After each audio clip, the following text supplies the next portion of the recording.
महाराष्ट्र में देवेंद्र फडणवीस का मामला फंस गया है। जी हाँ, एकनाथ शिंदे और अजीत पवार तो डिप्टी सीएम होंगे, लेकिन महाराष्ट्र में फडणवीस सीएम नहीं होंगे। मैं पहले दिन से कह रहा था कि बीजेपी कोई वहाँ बैकवर्ड या एससी कार्ड खेलेगी। आपको बता दें कि बीजेपी के पास अभी भी आदिवासी 2 मुख्यमंत्री हैं, ओबीसी 2 मुख्यमंत्री हैं, ब्राह्मण समाज के 2 मुख्यमंत्री हैं, एक भी एससी मुख्यमंत्री नहीं है।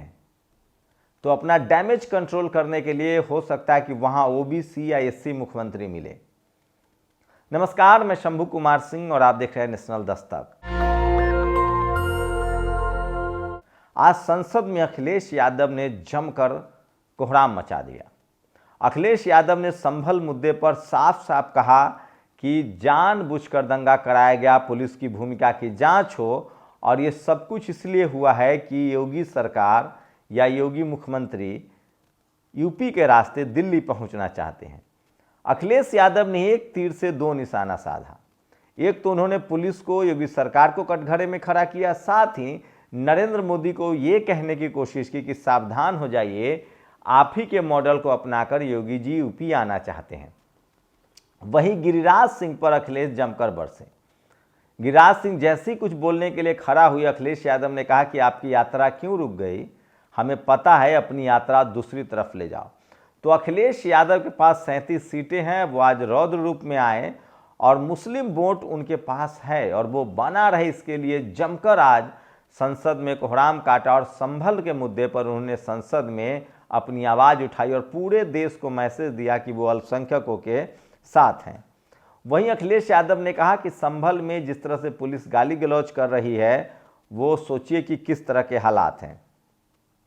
तो गिरिराज सिंह पर भी भड़के अखिलेश यादव। इस तरह से तमाम बड़ी खबरें। ईवीएम का मुद्दा भी आज बड़ा मुद्दा है। सोचिए, महाराष्ट्र में आज एक गांव ने बैलेट पेपर से चुनाव कराने की कोशिश की थी, उसको लेकर चुनाव आयोग और प्रशासन ने कर्फ्यू लगवा दिया। वहीं प्रकाश अंबेडकर ने कहा है कि वो एक राष्ट्रीय कैंपेन चला रहे हैं और ईवीएम के खिलाफ देश भर में और महाराष्ट्र में लोगों से सिग्नेचर करवाकर राष्ट्रपति को ज्ञापन सौंपेंगे। ये तस्वीरें सोशल मीडिया पर वायरल है। साबरमती रिपोर्ट देखने वाले बीबीसी की डॉक्यूमेंट्री बर्दाश्त नहीं कर पाए थे, तो पूरी कैबिनेट साबरमती फिल्म देख रही है। क्रांति कुमार ने उसको हिटलर के समय से जोड़ा। हिटलर ने भी इसी तरह की एक फिल्म बनवाई थी और उसे पूरे मंत्रिमंडल के साथ देखा था। दोनों फोटो को एक साथ शेयर किया गया है। ये भी सोशल मीडिया पर। सोचिए, अफवाह, झूठ और फेक न्यूज के मामले में भारत ने विश्व में पहली रैंक प्राप्त की। इसका श्रेय आप किसे देना चाहेंगे?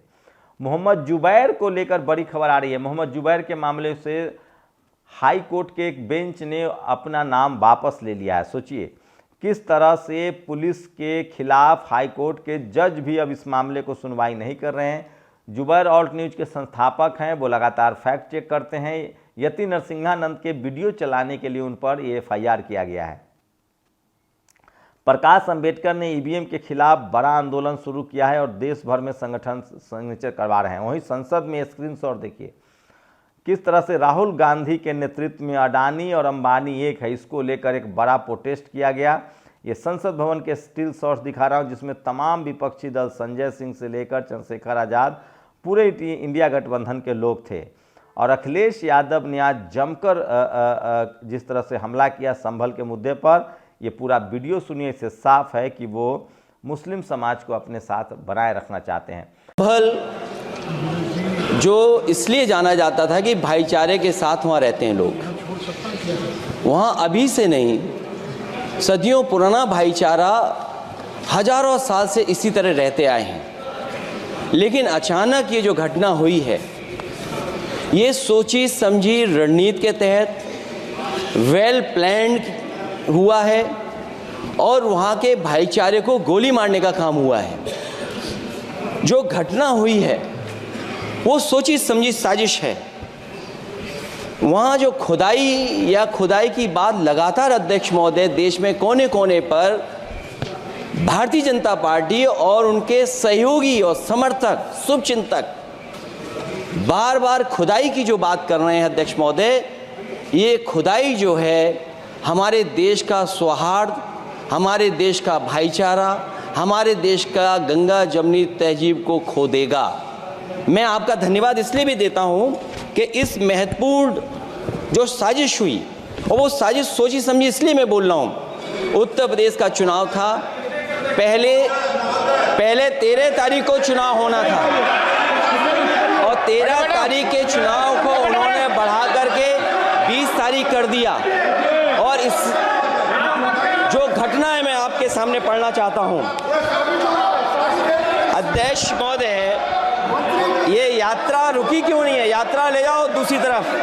सोशल मीडिया पर आज चंद्रशेखर आजाद का जन्मदिन छाया हुआ है और जीतनराम मांझी केंद्रीय मंत्री ने भी उनको बधाई दी और सोशल मीडिया पर तमाम बहुजन समाज के युवा जो हैं वो उनको पसंद कर रहे हैं और उनको लाइक कर रहे हैं और सबसे ज़्यादा बधाई देने वाले लोग जो हैं वो हैं। और बीजेपी ने यूपी में बर्बरता, अराजकता और आतंक का ऐसा माहौल कायम कर दिया जिससे यूपी के नागरिक दहशत में जीने को अभिशप्त हैं। अखिलेश यादव ने आज जमकर हमला बोला तो ये संसद है। ये तस्वीरें सोशल मीडिया पर आज वायरल है। ये धीरेन्द्र शास्त्री हैं। सोचिए, जो इनसे लोग कह रहे थे कि आप तो हनुमान के भक्त हैं, आपको Z+ सिक्योरिटी की क्या जरूरत है। अब जैसे ही ये बीमार पड़े पूरी डॉक्टर उनको बुला लिया गया। इसलिए मैं कह रहा हूँ, आपको भी कोई दिक्कत हो तो डॉक्टर के पास ज़रूर जाइए। भारत की सारी शक्ति इस फ्रेम में दिख रहे लोगों के पास ही है। हाँ, लोग देश के शासक हैं, लेकिन इस फ्रेम में कितने दलित, पिछड़े और आदिवासी हैं? मैं असली पिछड़े की बात कर रहा हूँ। तो ये तमाम तस्वीरें हैं जिसमें सारे लोग, सोचिए, एक मांझी जी हैं शायद, ये इस तरह की खबरें चल रही है। और बामसेफ का 41वां राष्ट्रीय मूल निवासी संघ का राष्ट्रीय अधिवेशन 18 दिसंबर से 19 दिसंबर तक इस बार बोधगया में हो रहा है। और बोधगया में सोचिए, बोधगया में जिस तरह से लोग आंदोलन चला रहे हैं। इलाहाबाद विश्वविद्यालय में एसोसिएट प्रोफेसर के लिए बनाया गया गलत कट ऑफ। ओबीसी के बीजेपी नेताओं को नहीं खुलती जुबान। ओबीसी का कट ऑफ 270, एससी 237, यूआर 141 नियम संगत नहीं है। सोचिए, अनरिजर्व का 141 और ओबीसी का 270 है। तो लगातार ओबीसी के हक छीने जा रहे हैं और अडानी मामले पर संसद में खूब जमकर कोहराम हुआ। वहीं सरकार उद्योगपतियों का कर्जा माफ़ करती है। किसान लगातार नोएडा में धरने पर हैं। मनोज काका ने ये तस्वीरें शेयर की है, मैं स्क्रीनशॉट दिखा रहा हूँ। लगातार किसान नेताओं को हिरासत में लिया जा रहा है और ये कोई शख्स है जो सरेआम सोशल मीडिया पर जो न्यूडिटी फैला रहा है, इसके खिलाफ सोशल मीडिया पर लोग लिख रहे हैं।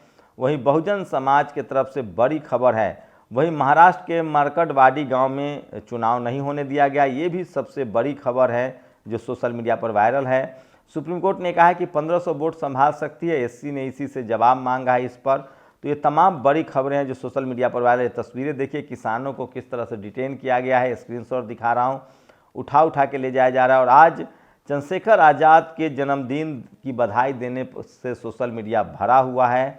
और यह लड़ाई लखनऊ की है। माननीय राष्ट्रीय अध्यक्ष अखिलेश यादव ने ये नारा दिया तो योगी पर उन्होंने जमकर हमला किया है। और राहुल गांधी हो सकता है कि वो जाएं संभल पीड़ितों के परिवार से मिलने, जहां 5 युवकों की गोली लगने के बाद मौत हो गई थी। विपक्षी दल कह रहे हैं कि ये हत्या है और सत्ता पक्ष कह रहा है कि ये गोली लगने से मौत हुई है। तो चंद्रशेखर आज़ाद सोशल मीडिया पर छाए हुए हैं। किसान आंदोलन को लेकर लगातार सोशल मीडिया पर लोग लिख रहे हैं। किसान के आंदोलन को अब खड़ा होने से पहले ही कुचलने की कोशिश सादे ड्रेस में की जा रही है। तमाम खबरें हैं। अखिलेश यादव ने संसद में जमकर हंगामा, कोहराम मचाया और संभल मामले को उठाया। वहीं अजमेर शरीफ को लेकर जिस तरह से विष्णु गुप्ता कोर्ट गए थे, अब वो कह रहे हैं कि जामा मस्जिद जो है वो भी मंदिरों के ऊपर बना हुआ है और उसको लेकर उन्होंने आर्कियोलॉजिकल सर्वे ऑफ इंडिया को चिट्ठी लिखी और कहा है कि दिल्ली के जामा मस्जिद का जो है वो कराया जाए, सर्वे कराया जाए। और ये टीवी अखबार के लिए बड़ी खबर है। मैंने भी इंटरव्यू किया है, आप विस्तार से इंटरव्यू विष्णु गुप्ता का देख सकते हैं। अगर अमित शाह से दिल्ली नहीं संभल रहा तो इस्तीफा दे, केजरीवाल ने बड़ा आरोप लगाया है। और कितना भी पिक्चर और प्रोपेगेंडा देखिए और दिखाइए, इतिहास आपको गुजरात दंगों से याद रखेगा। प्रधानमंत्री पर बड़ा हमला बोला है। बागेश्वर सरकार की कथा के कारण करेरा में 8 दिन स्कूल बंद रहेंगे। सोचिए, स्कूल तक को बंद किया जा रहा है, जो ये सोशल मीडिया पर बड़ी खबर है, आपको दिखा रहे हैं। और संसद में अखिलेश यादव और गिरिराज सिंह के बीच नोकझोंक हुई। अनिल ने लिखा है, गिरिराज सिंह को आज दिल्ली लोकसभा में यूपी के सुपरस्टार नेता ने रेल दिया, इस तरह की बात है। और IIT फैकल्टी में भारी असमानता है, जाति जनगणना क्यों जरूरी है। आईआईटी और आईआईएम में फैकल्टी का जातिगत आंकड़ा 2 आईआईटी और 3 आईआईएम 90% से ज़्यादा फैकल्टी जनरल के हैं, SC ST OBC नहीं है। 2 आईआईटी और 3 आईआईएम में 90 से ज़्यादा फैकल्टी समान वर्ग से हैं। 6 अन आईआईटी और 4 अन आईआईएम्स में 80 से 90% फैकल्टी जनरल के हैं। तो सोचिए तमाम इंस्टीट्यूशन में OBC 27%, SC 15%, ST 7.5% नहीं है। ये रिजर्वेशन जरूर है, लेकिन तमाम ऐसे जनरल 82% हैं, SC 5%, ST 1%, OBC 9%, EBS और शारीरिक विकलांग 1.7% है। तो ये तमाम आंकड़े हैं जो सोशल मीडिया पर जारी है। 256 सीट हैं, जिसमें OBC 88, SC 54 और ST मात्र 30 हैं। तो ये सोशल मीडिया पर सब लोग डेटा शेयर कर रहे हैं। मैं फिर कह रहा हूँ कि सोशल मीडिया ही सच्चा मीडिया है, सोशल मीडिया ही बहुजन मीडिया है। तो ये तमाम वो खबरें हैं जो आपको मैं बताता हूँ, और ये खबरें आपके लिए ज़रूरी है, और ये वो खबरें हैं जो आपको टीवी अखबार कभी नहीं दिखाएगा। शुक्रिया। नेशनल दस्तक की आपसे गुजारिश है कि अगर इसको बचाना चाहते हैं तो नेशनल दस्तक को सब्सक्राइब करने के लिए रेड कलर के सब्सक्राइब बटन को दबाएं, फिर बेल आइकन की घंटी दबाएं। नेशनल दस्तक को बचाने के लिए बहुत जरूरी है कि हर खबर को शेयर करें, लाइक करें, कमेंट जरूर करें।